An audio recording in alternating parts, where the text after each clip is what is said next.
We are back in public session. I'd like to, Mr. Garrison's not here, so if you all join me in the flag salute, please. I pledge allegiance to the flag of the United States of America and to the republic for which it stands, one nation, under God, indivisible, with liberty and justice for all. Thank you. Announcements. Amy. Yes.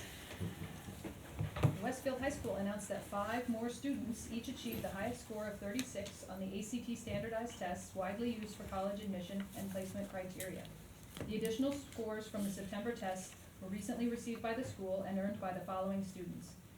11th graders Eve Crandall for English, Robert Factor for mathematics, and Lindsay Friedenrich for English and reading, and 12th graders Nicole Eisenberg for English and Charlotte Perez for mathematics and English. This brings the total of perfect ACT scores at Westfield High School so far this school year to 14.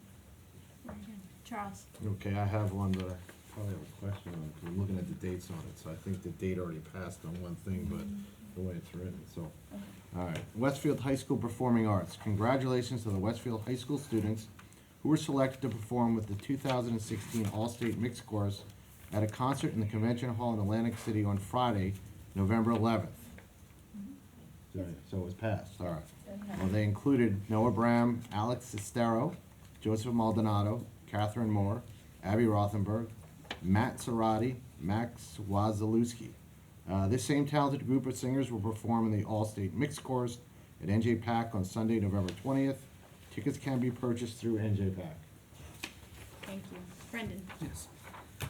Congratulations to Suzanne Bonhout, a chief teacher at McKinley School, for being selected by the New Jersey Department of Education as a 2016 exemplary elementary educator. This recognition bestowed upon Ms. Bonhout honors the contributions of being an outstanding educator in New Jersey Public School. In the letter of recommendation from McKinley School, the 25-year veteran of teaching in Westfield was described as having a tireless work ethic, a positive and contagious attitude, and a collaborative team member. And as a collaborative team member approach combined with best teaching techniques. On November 9th, at a school-wide assembly, Principal Mark Buno surprised Ms. Bonhoat with the announcement and presented her with a certificate from the Department of Education. The letter explains that Ms. Bonhoat was selected after a rigorous selection process. It goes on to say that the goal of the program is to identify educators who are valued by their school and community and have exhibited a strong knowledge and skills, an inspiring presence, and a clear vision for quality teaching and learning. You may recall that Ms. Bonhoat was the 2016 Phil Hauer Award winner as well. We're fortunate to have such a skilled and dedicated teacher in our district. And to Ms. Bonhoat and McKinley School, congratulations on such an outstanding recognition. Mark. This is from the high school athletics. 7 Westfield High School seniors signed national letters of intent on November 9th to continue their athletic careers in college. Accepted into Division I universities and college, these acceptances signify recognition of the student athletes' accomplishments both academically and athletically. 4 of the student athletes will play lacrosse. Hannah Liddy for the University of Denver, Haley Farella for the University of Colorado at Boulder, Owen Probelski for Villanova University, and Kyle Dombrowski will play for the University of Denver. Taylor Morgan will play soccer at the University of Alabama. Elizabeth Satung will join the volleyball team at Seton Hall University, and Alex Pancini will be part of the baseball team at Marist College. Athletic Director Sandy Maymary remarked that Westfield High School students continually attract college recruiters from around the country. Our recent graduates from 2016, for example, are representing Westfield well, with 42 now participating on teams at the collegiate level. The NCAA National Letter of Intent program has scheduled additional signing dates for high school athletes in 2017. Congratulations to all. Thank you. Jenny. This is an announcement regarding the drama department at the Westfield High School.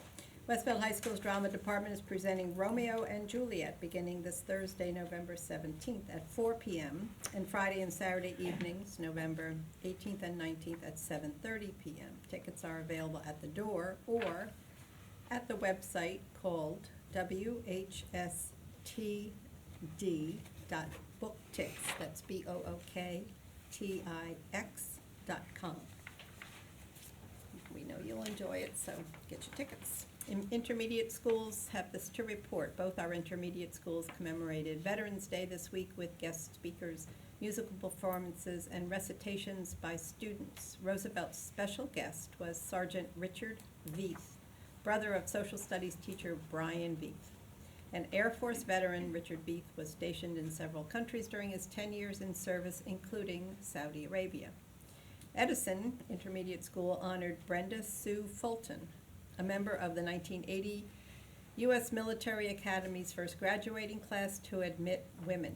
She served as a signal officer, platoon leader, and company commander before receiving an honorable discharge at the rank of captain. Both guests talked of their pride in serving their country. Principals Carey and Fulton reminded students that the sacrifice of our soldiers has made it possible for Americans to enjoy the freedom we have today, and that they should not be taken for granted. Sounds like good programs. Thank you. I have an announcement. I just want everybody to remember Thanksgiving is only a week away. It snuck up on all of us. And all Westfield Public Schools will hold an early dismissal on Wednesday, November 23rd. Schools will be closed all day on Thanksgiving, November 24th, and the Friday that follows. We wish all of our families a most wonderful Thanksgiving holiday. Our next Board of Education meeting will be Tuesday, December 6th, and at that time we'll be honoring Ginny Lights, who has been a valued member of the board, serving the Westfield community for 15 years.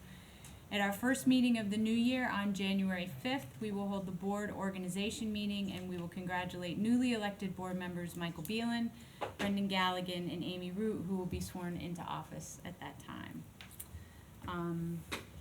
No announcements. At this time, I'd like to recognize the public for agenda items only. Seeing no one come to the podium, I will turn it over to Dr. Dolan for our superintendent's report. Thank you. So one of the wonderful things about public education is we accept, embrace, and welcome all of the students who happen to live in our town. And that's a wide array of students. And some of the students happen to have special needs, and as a result of those special needs, they benefit when they are given programs that are specialized for them or plans that are specialized for them. So Dr. Michael Weissman is our Assistant Superintendent for Special Services, and he is going to give an overview tonight about the programs that we do offer to address the needs of some of our students. Thank you, Dr. Dolan. I'm excited to talk to you all about our special education programs this evening.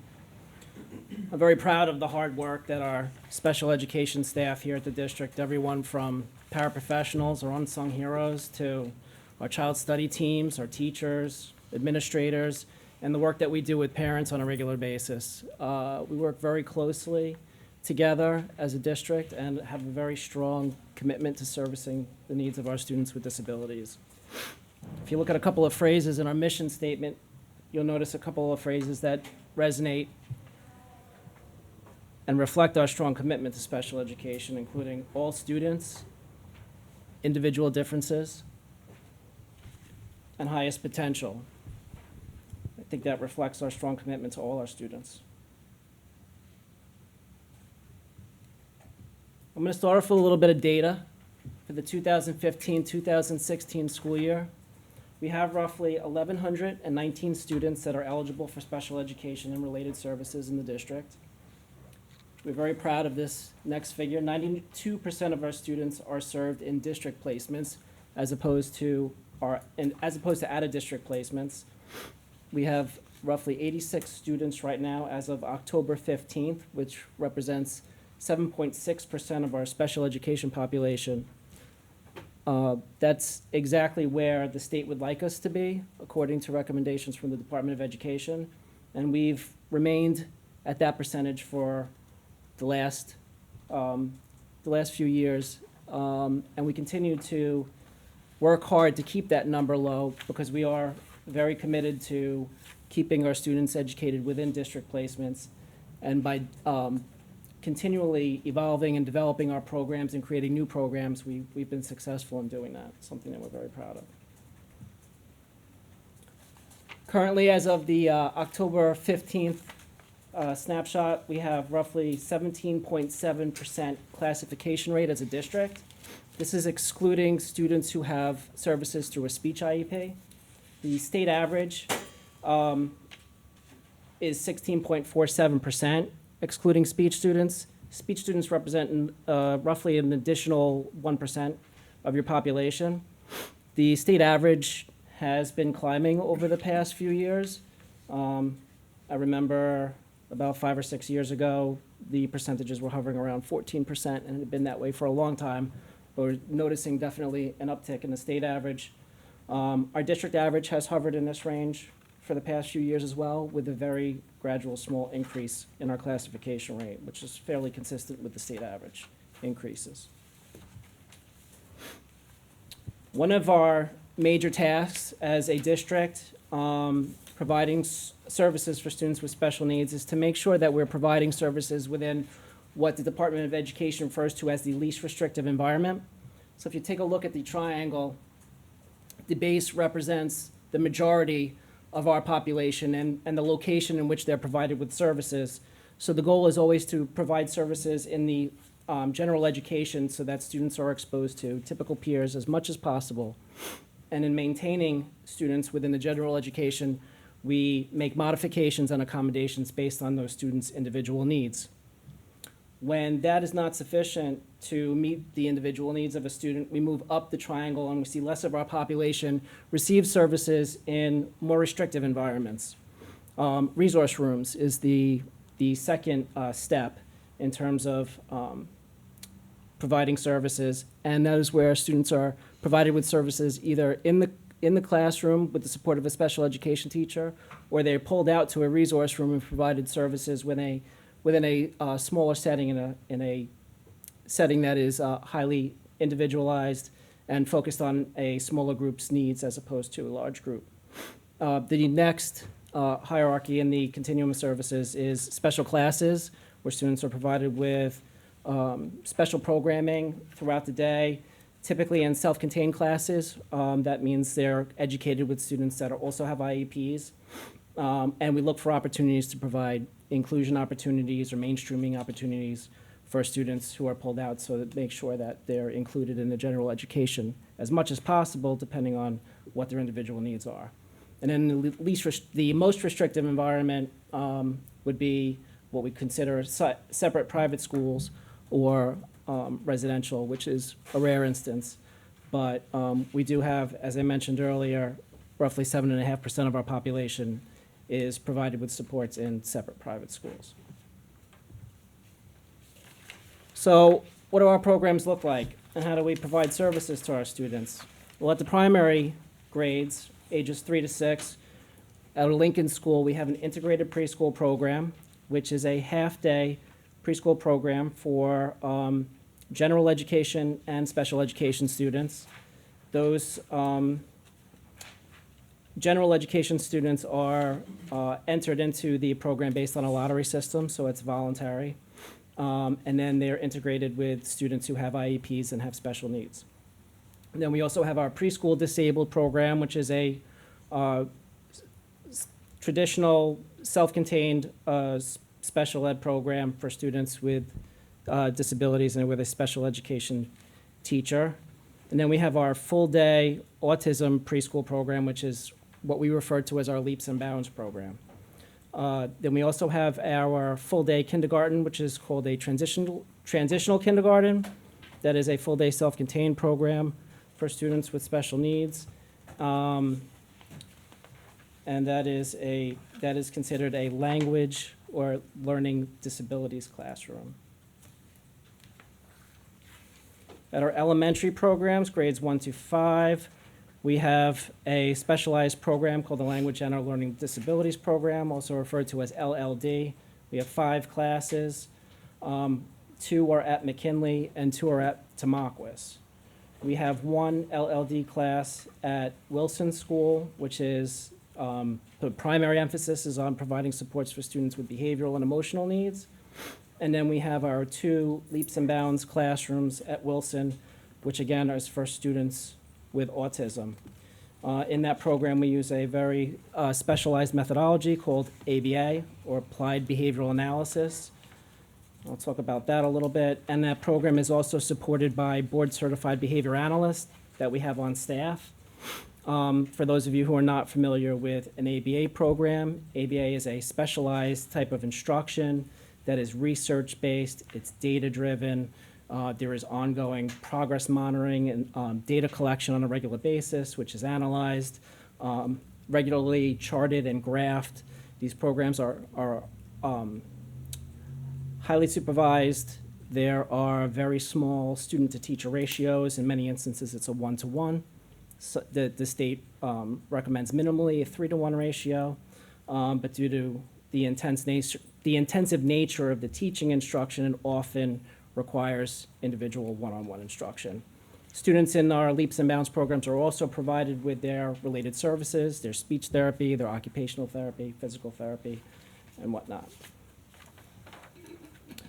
Our special programs at our intermediate level, for grades 6 to 8, we have our iPrep program, which is our intermediate prep. We have a high school prep 2 program, which I'll talk about, but the prep program is essentially a specialized resource room program for students who require more structure, less transitions throughout the school day, and more highly individualized academic instruction based on their individual needs, which is worked out through the student's IEP with the input of teachers and child study team. At our iPrep program, the past couple of years, we have implemented a new reading program, which we're very proud of, which has had great results. It is computer-based, it does a lot with progress monitoring, and it works the students from where they're at. So when it works them through their own pacing based on their individual needs and progress. So that program has been around for a long time, and it's been essential at our intermediate level. Our other specialized program at Roosevelt is a contracted program through an agency called Effective School Solutions. And this is for students who require social emotional support as well as behavioral support.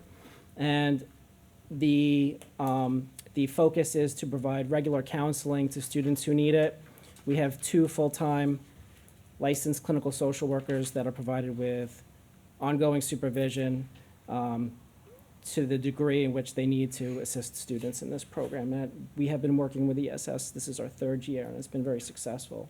And one of the things that we're continually looking at, as I mentioned earlier, is our out-of-district placements and being able to provide students with services in our own district, within our neighborhood schools. And ESS has been essential to that goal. At our high school, grades 9 to 12, we have our prep program, which, like the program at Edison, is also a specialized resource program with heavily modified academics for students who have cognitive needs, academic needs, and social needs. One of the big goals of that program is to provide transition for students who are going to be going from high school to post-secondary planning. Whether it be job training, vocational, academic, to help prepare them for life after school. Our Bridge program is a specialized resource program with a heavy focus on modified curriculum, counseling, and behavioral supports. Students are in that program throughout the day, are supported by multiple teachers, but have a home base where they're provided with their academics. And receive other additional supports through a dedicated guidance counselor. And because the child study team is housed in the building at the high school, they are able to successfully provide additional supports. I was talking about Effective School Solutions prior to the program that is at Roosevelt is also at the high school with ESS. That started last year, and the nice part about that is students coming from Roosevelt are able to transition very smoothly into the high school. They continue to get their counseling supports through the ESS staff, and we've been able to maintain student placements without having to look for more clinical or therapeutic programs out of district. And again, like the program at Roosevelt, we have the 2 full-time licensed clinical social workers. Some of the areas of focus in terms of what we see moving forward in the department, we would like to continue the success of our autism programs. Our ABA programming has been very successful. We have had continued interest from parents to continue our Leaps and Bounds program through the intermediate levels. And I believe that we are going to be developing a program for next year to meet those needs, to meet the needs of those students, again, to keep students in our neighborhood schools and provide high-quality programming that we're very proud of.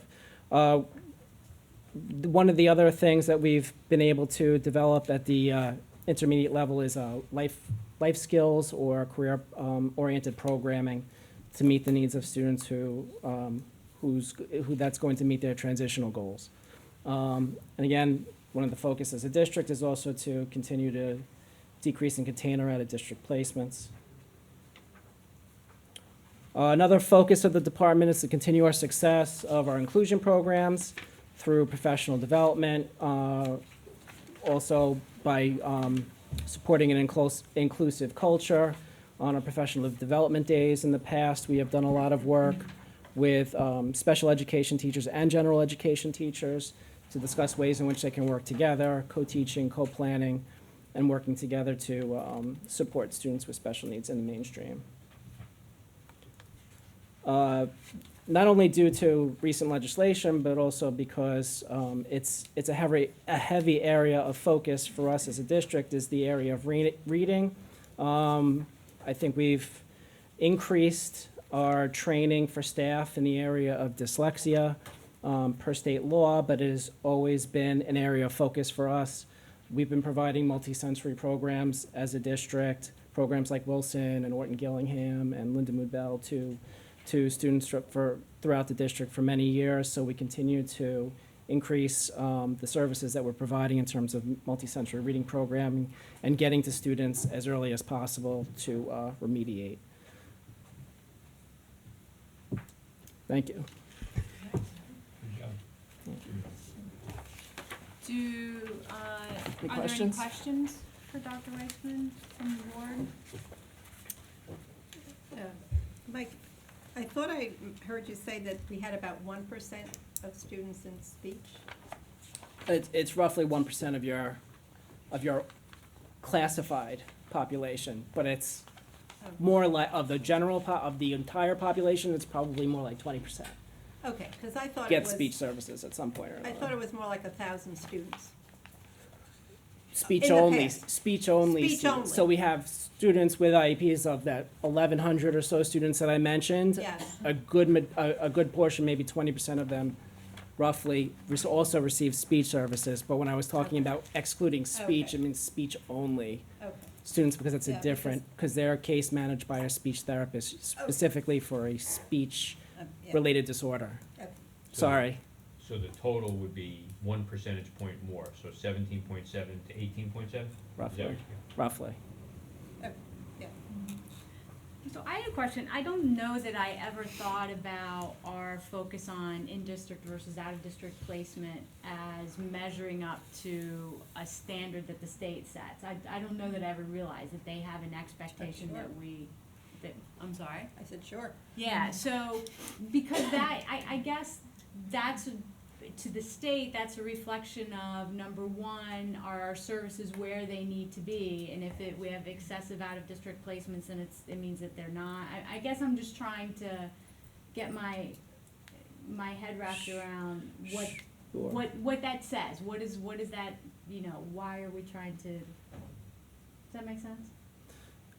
Right, so I think if Is it a district, cost-driven? Is it just a reflection of the programs that we have? I think it's twofold. I think it's cost-driven, one, and second, I think it's the right thing to do. Personally, I think it's considered best practice, and we're always talking about least restrictive environment. We want students the opportunity to be educated in as least of a restrictive environment as possible, by providing whatever peripheral supports to help support a student and mainstream them because they benefit from the exposure. And you want to challenge students to their fullest, to their full ability and not sell them short. So we're always looking for ways to provide those supports in a general education setting. And then based on individual needs, the need for special programming or equipment or individualized instruction or smaller settings, then we start going through our different hierarchies and checklists as to, what would be the best placement. But in terms of the out-of-district placements and the amount of students a district has added, or the percentage rather, I think that's, you can look for trends. There is always going to be, I believe, some students that are going to need specialized programming. And to the extent which you can maintain your students in district, you should. It's really, you can look for trends. I mean, one of the big things was autism programming. I talked a lot about programming for students with autism. 10, 15 years ago, you didn't see as many programs in public school districts because some of the research was new, some of the techniques were new, and took time for people to learn and master the techniques and strategies in order to develop programs in district, because it is they're very time consuming and require a great deal of research and development. So I think but it's provided children the opportunity to be exposed to other things as a result of having those programs in district. So it's beneficial. So I say it's the right thing to do, as well as it's cost effective. So when you ask about the costs, or you talk about the costs of out of placement, the schools that we pay, or the organizations that we pay for out of district placement, they don't have the same rules in the state as we do as a public school. Is that correct? You're correct. For tuition increases. From a tuition increase on an annual basis, so whereas we have a 2% cap that we have to adhere to, their costs are really unchecked, or could be unchecked? Right. Could be, yes. They're monitored, but, they're not restrained by a cap, but the state does monitor them, Right. yes. So part of our challenge then is that we have a growing universe of children that are classified, and part of controlling the out of placement is to control the costs, but also to balance services, right? Right, and another factor that we talk about is transportation, and in having to put students or children on buses for Right. long periods of time to get to specialized programs. And that's the right thing. It's cost effective too, but it's also the right thing to do. The student can get a great education and not have to ride a bus 45 minutes to an hour every day at the age of 8. Yeah. It's what a great thing that we can provide that right in their neighborhood school, where they also are meeting other children, have opportunities for playtime and interaction and socialization.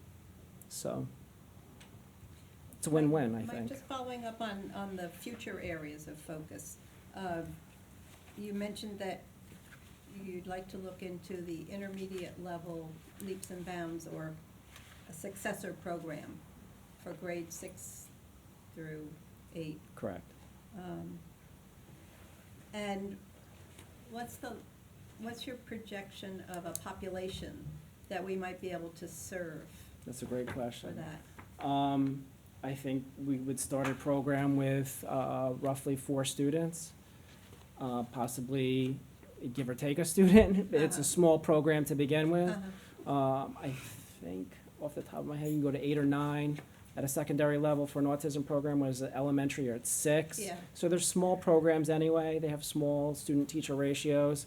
So we're expecting to get 10, 15 students for an autism program. But if we can have 3, 4 students that it's appropriate for, and we have a group. And I believe neighboring districts would be interested in a program like that too, where they may not have the population and may want to send students on a tuition basis. Again, it's much closer than some of the out-of-district placements that specialize but provide the same services. Yeah. And then, is there, the third bullet on the page was a kind of a broader view of looking to reduce out-of-district placement, try to contain that number. Is there anything that comes to mind that you're looking at, specific population or specific needs that we might be able to have a Well, one of the population group that qualifies as dense enough? One of the reasons why we're spending a lot of, or focusing our attentions on an intermediate autism program is because we've only been able to provide services through 5th grade Yeah. till now. And so, one by one, they go out of district. Right. So, that's, that's a big area of focus because we have quite a few students that are out of district with autism, post-5th grade. So that is a big area, of focus and would contain some of our out-of-district placements and possibly over time, I don't know about bringing students back, if that's a possibility, but it would, through attrition, we would be keeping more students in district. Yeah, seed the program over time. Correct. Tell Correct. us a little bit about how we're doing with high school transition to career and technical planning. We do a lot of contracting services with Union County Educational Services Commission, and a few other private agencies to provide community experiences, Right. sheltered workshops, Right. job coaching at various sites and locations, as well as life skills, Right. navigating the community, transportation. So we do a lot of contracting for those services, and we've had success with that. Good. That's something that we're always looking at. Transition is key to what we do. And we do have a lot of relationships in place with service providers, and that typically intensifies in a student's junior year. Because those are the last 2 years we're really focusing on providing a solid either school to work or school to academic transition for post-secondary Sure. planning. Thank you. I just have a quick question. I know, I don't know a lot about the special education population, but once you're in the special education grouping, do you stay there for the full life of your education? I know speech is definitely something you can kind of grow out of and learn skills. This Are is there fair. other forms of the special education where people are in the program for a period of time and have learned skills to Oh, sure. be mainstreamed into? Oh, sure. I'll be honest, we don't declassify a tremendous percentage of students. If you have a disability, it tends to be lifelong, but we do have situations, plenty of them, where students get less and less service over time. Seen students, believe in early intervention. We've seen preschoolers who, through early intervention, a tremendous number of preschoolers through early intervention never need anything after our preschool program. When they go from early intervention, they have a slight developmental delay, they get speech services, they get occupational therapy. They strengthen their skills cognitively and motorically, and then they never need us again. And then we have students, learning disabilities tend to be pervasive and lifelong. They range in terms of the severity. Some are mild, some are more severe. Some people are severely dyslexic for their life and learn strategies, and some people, through multi-sensory reading programs, if you get them early enough or it's intensive enough, do remediate and become strong readers.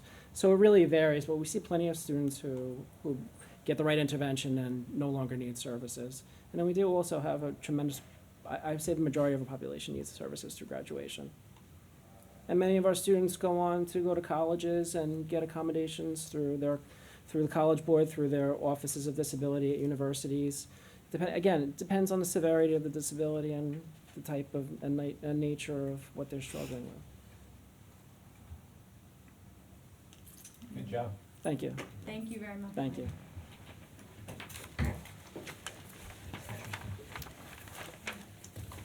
Did not talk about costs.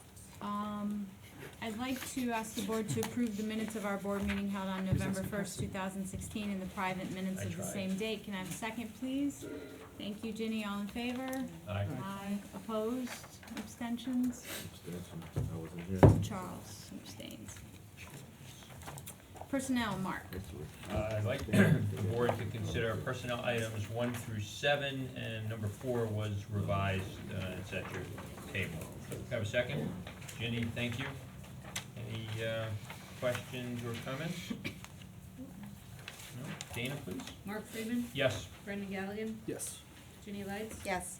Gretchen Oleg, Yes. Peggy Oster, Yes. Charles Ostroff, Yes. Amy Root. Yes. Nothing else? Facilities, Brendan.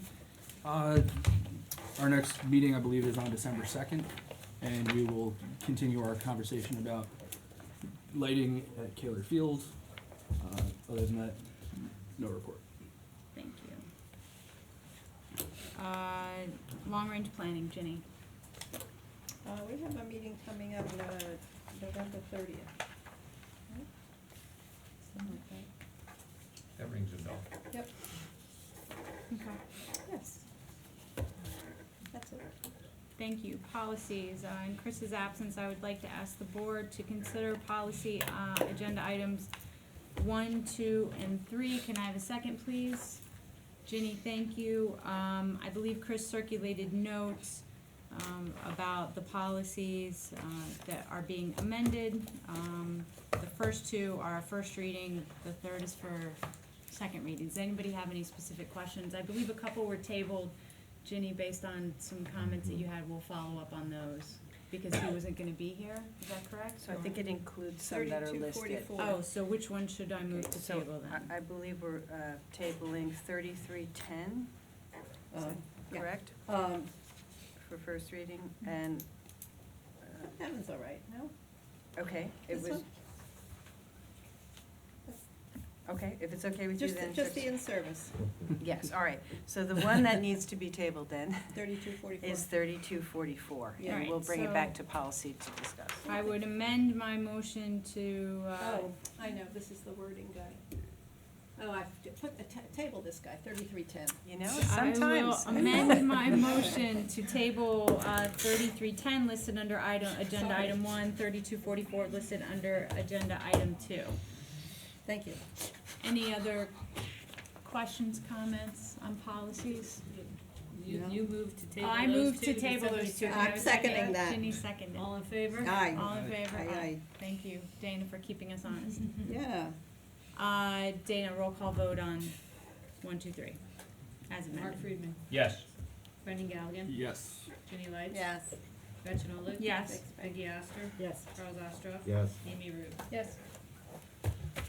And then I would like to ask the board to consider policy agenda item number 4 to affirm the superintendent's decision on HIB incident 17 HS02 and 17 HS03 for the reasons set forth therein. Can I have a second? Ginny, thank you. Dana? Mark Friedman, Yes. Brendan Galligan, Yes. Ginny Lights, Yes. Gretchen Oleg. Yes. Peggy Oster, Yes. Charles Ostroff, Yes. Amy Root. Yes. Great, I think there is a policy meeting on November 29th. I believe. Curriculum instruction and programming, I'd like to ask the board to approve curriculum items 1 and 2. Can I have a second, please? Ginny, thank you. The first is district field trips that were attached, and the second is the approval of a research project that was circulated to the board that's being conducted by Mr. Lane at the high school. Does anybody have any questions, comments? Where was this circulated? I didn't see anything. Did I? Yes, you did. It was, I believe, 2 Fridays ago. It wasn't this past packet, it was 2 Fridays ago. In the notes? It is, it's a research project.